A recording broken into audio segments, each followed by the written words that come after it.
बांग्लादेश में दूसरी बगावत शुरू होने का खतरा मंडराने लगा। शेख हसीना के बांग्लादेश छोड़ने के बाद अब एक नया झगड़ा शुरू हो चुका है और उसकी चपेट में वहां की नई सरकार भी आ सकती है। जानकारी यह है कि बांग्लादेश को अब दूसरा अफगानिस्तान बनाने की कोशिश की जा रही।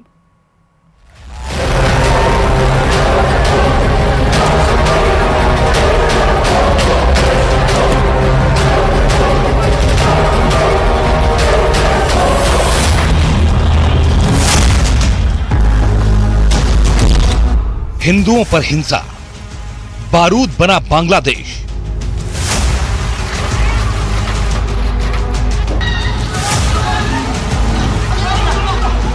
इन दो तस्वीरों में बारूद बन चुके बांग्लादेश की खूनी हकीकत दिख रही है। ये वो बांग्लादेश है जहां रहने वाले 1,35,00,000 हिंदुओं को चुन चुन कर निशाना बनाया जा रहा है। ये वो बांग्लादेश है जहां हिंदुओं के मंदिरों को तोड़ा और जलाया जा रहा है। ये वो बांग्लादेश है जहां हिंदू बेटी, बहुओं और माओं के साथ गैंगरेप किए जा रहे हैं। ये वो बांग्लादेश है जहां 15 साल तक लोकतांत्रिक तरीके से सरकार चलाने वाली शेख हसीना को अपने पीएम आवास से जान बचाकर भागना पड़ा है। ये वो बांग्लादेश है जहां प्रधानमंत्री आवास को लूटा गया, जलाया गया है। ये वो बांग्लादेश है जहां बांग्लादेश के राष्ट्रपिता कहे जाने वाले शेख मुजीबुर रहमान की प्रतिमा पर हथौड़े चलाए गए, उनकी प्रतिमा को जमीन पर उठाकर पटक दिया गया। बांग्लादेश बर्बाद हो रहा है। हम आपको दिखाने जा रहे हैं कि कैसे महज 45 मिनट के अंदर बांग्लादेश के मुकद्दर पर जमात-ए इस्लामी का कब्जा हो चुका है। अब बांग्लादेश अफगानिस्तान और पाकिस्तान बनने जा रहा है। एक तरफ आवामी लीग की मुखिया शेख हसीना का वजूद खत्म हो रहा है, तो वहीं बांग्लादेश नेशनलिस्ट पार्टी का चेहरा बनी खालिदा जिया का कट्टरपंथी मिशन बांग्लादेश में जड़ें जमा चुका है।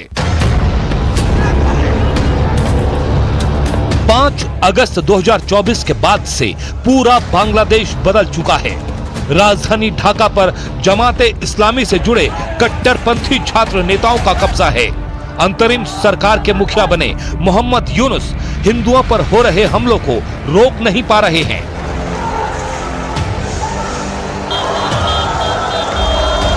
हजारों हिंदू और अल्पसंख्यक सड़क पर उतर चुके हैं।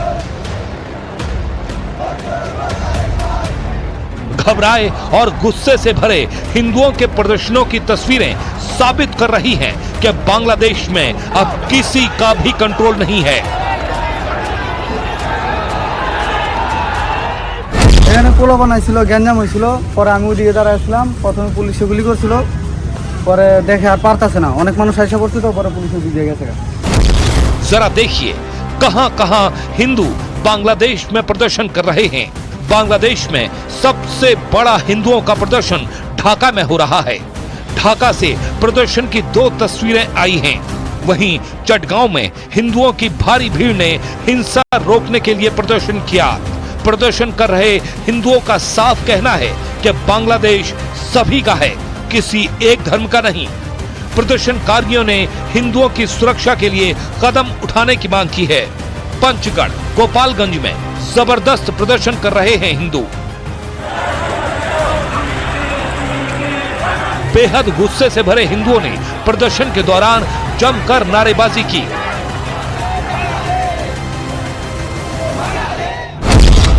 नारे लगाते हिंदुओं ने साफ किया कि ये देश किसी के बाप का नहीं है, इसके लिए हमने खून दिया है, जरूरत पड़ी तो फिर से खून देंगे, बांग्लादेश नहीं छोड़ेंगे। हम लोगों का घर कारोबार सब आग से जला दिया गया है, बहुत प्रॉब्लम है। भाई है, हिंदू भाई, बुद्ध भाई जो है, उन लोग के घर में जाके, मंदिर में जाके आग लगा रहे हैं। बांग्लादेश के 64 जिलों में 52 जिले ऐसे हैं जहां हिंदू और अल्पसंख्यकों पर सबसे भीषण हमले किए गए, हिंदुओं को मारा गया, हिंदू महिलाओं के साथ गैंगरेप तक किए गए और अभी भी हिंदुओं को निशाना बनाया जा रहा है। बांग्लादेश के उत्तरी ढाका, दक्षिणी ढाका, चटगांव, गोपालगंज, खुलना, सिलहट, राजशाही, मयमनसिंह, रंगपुर, बरिसाल, कुमिला, गाजीपुर और नारायणगंज में जमकर हमले हो रहे हैं।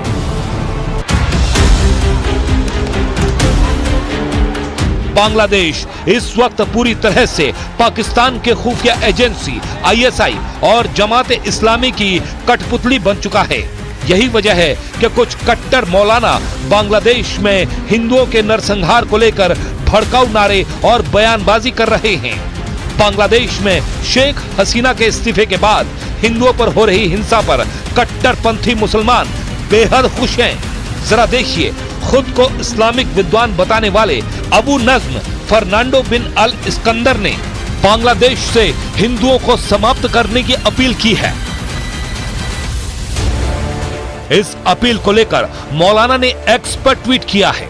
मौलाना अबू नज्म फर्नांडो बिन अल इस्कंदर ने इस्लामी कानून का हवाला देते हुए कहा कि बांग्लादेशी हिंदुओं के पास दो विकल्प हैं। पहला यह है कि मौत को गले लगा लें और दूसरा ये कि इस्लाम अपना लें। अगर बांग्लादेशी हिंदू इस्लाम धर्म ना अपनाएं तो उन्हें मार दिया जाए। मौलाना ने ये एक्स पर लिखा है कि उन्हें हिंदुओं से समस्या नहीं है, बस वो मुस्लिम देशों में मुसलमानों के नीचे रहने को स्वीकार कर लें, हिंदू देवी देवताओं की पूजा करना छोड़ दें और हिंदू इस्लामी कानूनों का पालन करें। ग्रुप को वो समझाया गया कि आपने ये पेस्टिसाइड नहीं डालनी और एक गैप के तहत गुड एग्रीकल्चर प्रैक्टिस के तहत आप खेती करोगे। तो आज की डेट में ये पोजीशन है कि हमारा चावल पहले खेत से सैंपलिंग होता है और फिर उसका टेस्टिंग होता है, फिर एक्सपोर्टर लेता है और उसका हमें बाद में हमारा चावल जाने के बाद हमें एक्स्ट्रा बोनस देता है। भारत सरकार ने प्राकृतिक खेती को बढ़ावा दिया, उसका भी हम धन्यवाद करते हैं। मेरा नाम अनीता है, मैं आदर्श महिला स्वयं सहायता समूह से जुड़ी हुई हूँ और मैं गन्ने की पौध तैयार करती हूँ। जो अपना रोगग्रस्त गन्ना होता है उसे अलग कर देते हैं, उसको अच्छा गन्ना निकाल के उसकी नस्ल बना करके सबको मालूम है कि आपका रोग मुक्त गन्ना का बीज है। किसान का मन करना चाहिए कि कृषि विज्ञान केंद्र जाना, वहाँ पूछना समझना, कोई नई चीज आई है तो यहाँ किसी से फोन पे बात करना। मैं ट्रैक्टर भी चला लेती हूँ। अरे वाह।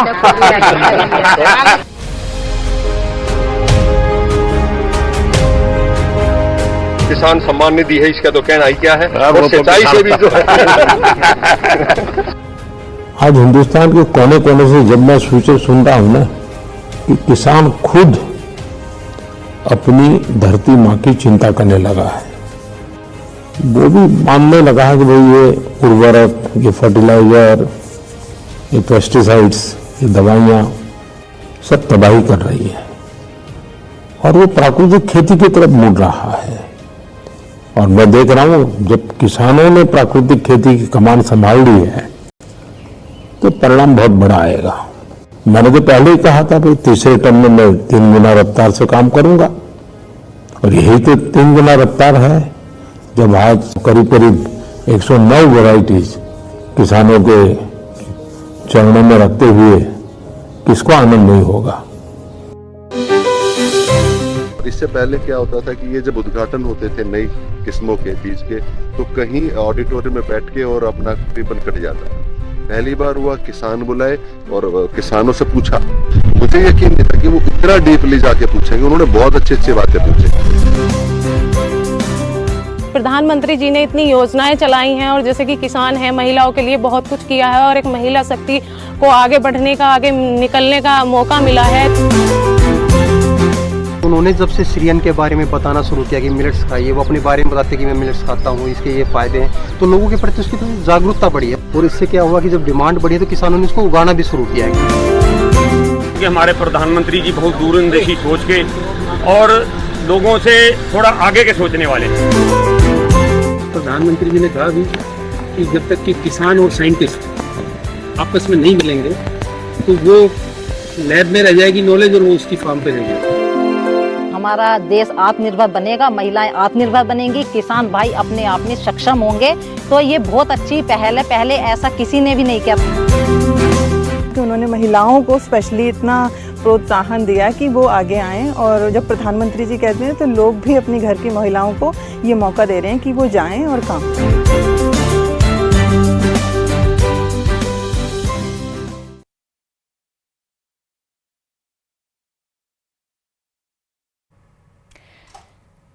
तो ये तस्वीरें देख रहे हैं आप, जहां पर प्रधानमंत्री नरेंद्र मोदी किसानों से संवाद करते हुए नजर आ रहे हैं और उनके साथ मध्य प्रदेश के पूर्व मुख्यमंत्री शिवराज सिंह चौहान को आप देख रहे हैं। किसानों से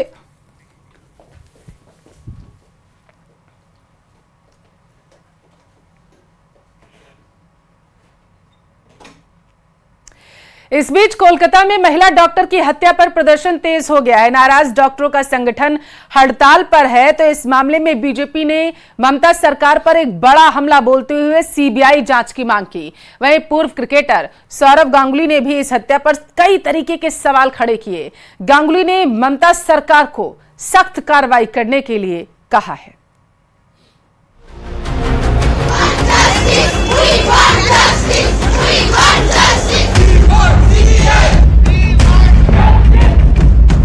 कोलकाता में महिला डॉक्टर से हैवानियत के बाद हत्या से कोहराम मचा है।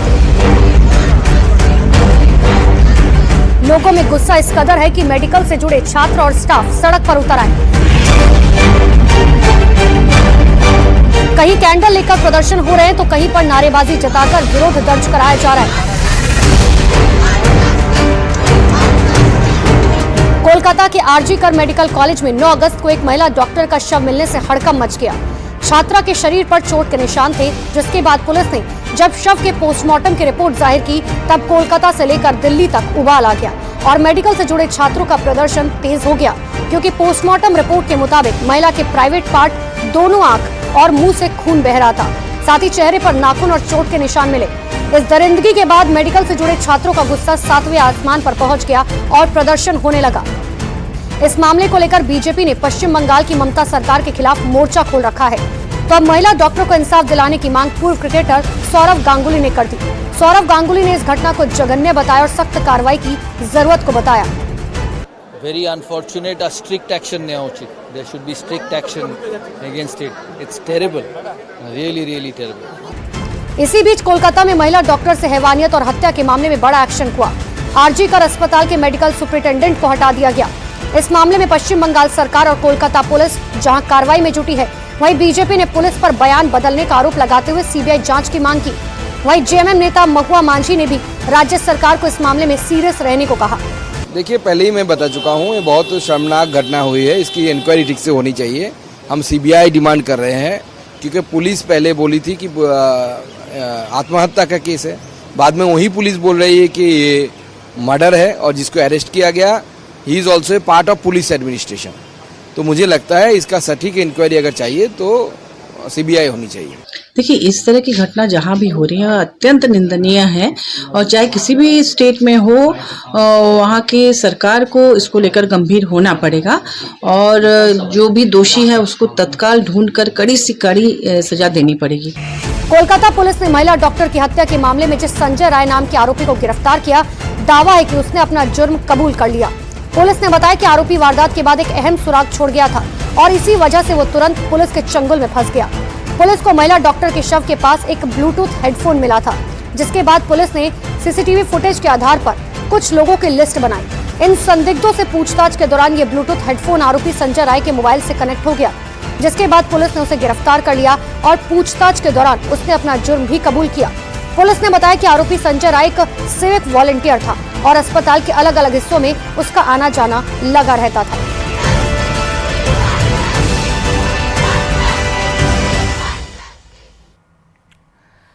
सावन का आज चौथा सोमवार है और बताया जा रहा है कि मंत्री जोगाराम पटेल ने शिव जी की पूजा अर्चना की। मंगलनाथ महादेव मंदिर जोगाराम पटेल पहुंचे और इस दौरान वो पूजन अर्चन करते हुए नजर आए। तस्वीरें आप देखिए जहां वो महादेव का अभिषेक कर रहे हैं। मंत्री जोगाराम पटेल ने दुग्ध अभिषेक किया है। भोगी शैल की नाथ पहाड़ियों में मंगलनाथ महादेव मंदिर स्थित है और यहीं पर जोगाराम पटेल पहुंचे। उन्होंने सावन के चौथे सोमवार पर पूजन अर्चन शिव जी का किया है। प्रार्थना करते हैं हमारा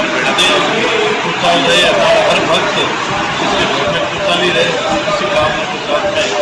ऐसा सावन के चौथे सोमवार को हम सभी में यही प्रार्थना करते हैं हमारा खुशहाल रहे। और हिंडनबर्ग की एक नई रिपोर्ट आई है। इस रिपोर्ट में सेबी की मौजूदा चेयरमैन माधवीपुरी बुच और उनके पति धवल बुच पर वित्तीय अनियमितता का एक बड़ा आरोप लगाया गया। इस रिपोर्ट की वजह से राजनीतिक गलियारों में सियासी वार पलटवार हो रहा। क्या है इस रिपोर्ट में, आप इस हमारी स्पेशल रिपोर्ट में देखिए।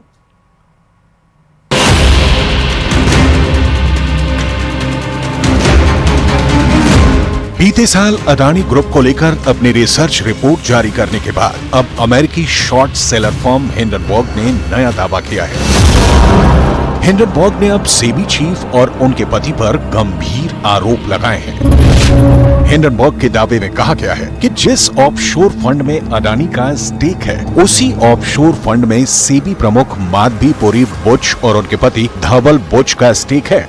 हिंडनबर्ग के आरोपों को सेबी की चेयरपर्सन और उनके पति ने सिरे से खारिज करते हुए बेबुनियाद बताया। सेबी चीफ और उनके पति की तरफ से जारी बयान में कहा गया है कि सभी आरोप बौखलाहट और बदले की भावना से प्रेरित हैं। हिंडनबर्ग की रिपोर्ट सच्चाई से परे है। वहीं अडानी ग्रुप ने भी हिंडनबर्ग के आरोपों को नकार दिया। अडानी ग्रुप की ओर से जारी बयान में आरोपों को दुर्भावनापूर्ण और पूर्वाग्रह वाला बताया गया।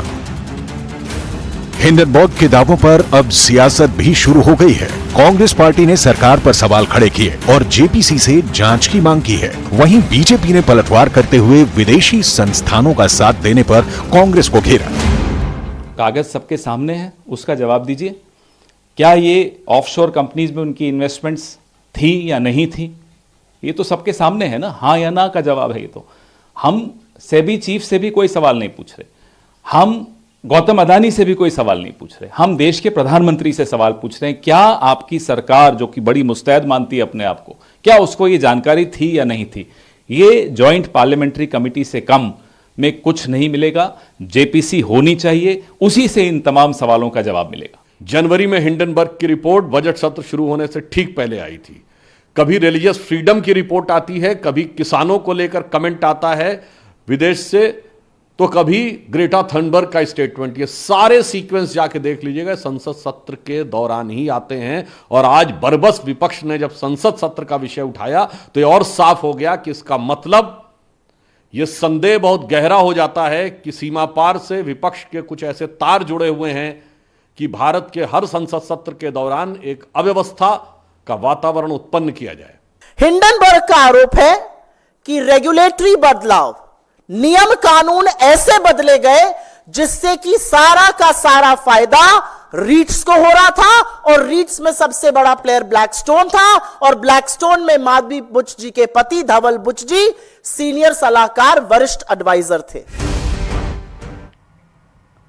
यहां रुकेंगे ब्रेक के लिए। ब्रेक के उस पर तमाम बड़ी खबरें आप देखिए मारो राजस्थान में।